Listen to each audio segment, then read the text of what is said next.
Thank you very much, Mr. Chairman. And Ms. Wicks, I wanted to follow up on, I gather someone asked this before I arrived, about the partnership with Vietnam, particularly over the war legacy projects. I really supported what Senator Leahy had forged in terms of our work to provide DNA help, to return martyrs back to their families, to clean up the remnants of the high contamination at the air bases, to continue to help identify and collect cluster munitions that were left over from the war, and to assist in the treatment of individuals who were affected either by those munitions exploding or by the Agent Orange, those 4 programs. Do you support all 4 of those programs? Senator, thank you for that question.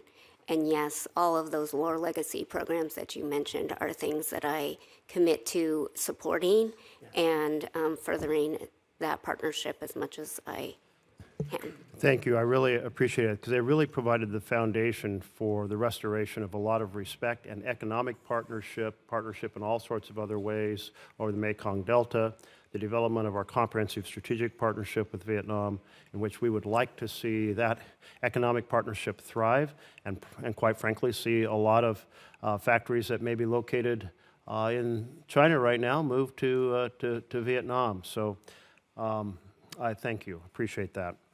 And Mr. Weiland, you were originally assigned, I've read, to lead the USAID transition at the start of the, is that correct? My primary responsibilities, Senator, were for the State Department transition team. Okay.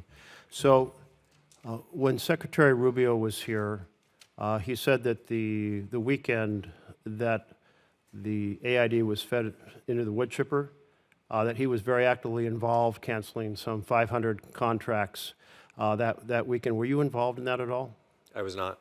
Did this strategy of shutting down AID very suddenly stem from work that you had laid out or a vision you had laid out? Was that a strategy you had proposed or supported? I was not aware of that strategy. Until it occurred? Correct. Until it occurred. Thank you. So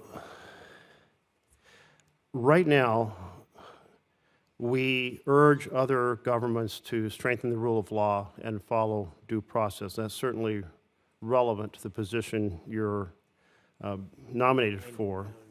And yet we've carried out these 22 lethal strikes on suspected drug boats over the last few months, an extrajudicial killing of over 80 people without arrest, without due process, without investigation. How can we expect other countries to respect the rule of law when we're blatantly violating it? Thank you for that question, Senator Merkley. Of course, I'm not here speaking in a legal capacity, so I can't comment on the Article 2 analysis and sort of the underlying legal questions that you raised.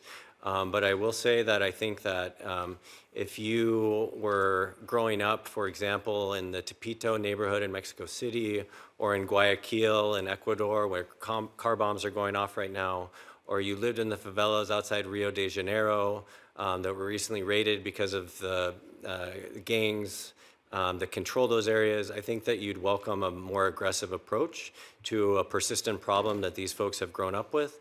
And that is the sentiment that's reflected in conversations that I have had with leadership in foreign countries throughout the region. Yeah, so interesting because actually a lot of folks want us to be able to dismantle those networks, and when the Coast Guard stops a boat, investigates it, finds drugs, provides that evidence, arrests those individuals, interrogates them over the process of prosecution, finds out more information about the networks, they are able to do much more to dismantle those networks than conducting an extrajudicial killing on a small boat in the middle of the Caribbean. So why not do what's legal and effective rather than what's illegal and ineffective? Well, sir, I think that President Trump has made clear that this is a multidimensional problem. The strikes in the Caribbean are one facet of this, but what INL is involved in is strategic decision-making regarding foreign assistance dollars, and I think that INL both while I was in the Bureau and since I left, has continued to fund projects and partners throughout Latin America, both in terms of hard security needs and also training and the like. And there's no indication that that won't continue. That's what I'm here to interview for, and that's what I'm excited to continue while I'm, if confirmed. Mr. Chair, I'll just note for the record that I asked why it makes sense to do something that's illegal and ineffective rather than what's legal and effective. We did not receive a direct answer for that, disappointingly so. Thank you. Well, Ms.